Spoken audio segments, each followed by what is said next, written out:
بسم الله الرحمن الرحيم. نكمل مع السنه الاولى الادب. كنا نعطيكم الطبيعه، طبعا من اصعب الدروس في الطبيعه. قلنا الطبيعه الصامته المتحركه، قلنا الصامته هي السحاب والمطر الى اخره. قلنا الطبيعه المتحركه مثل النوق والاحصنه الى اخره، الحيوان بصفه عامه.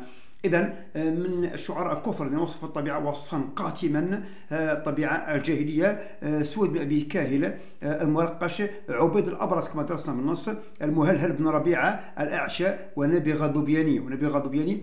كي يوصفها، كي تخيل كأنها رجل أصلع، هناك من تخيل كأنها ترس، هناك من تخيل كأنها سيف بطال قاطع، هناك من تخيل كأنها بيداء خالية جرداء قفراء.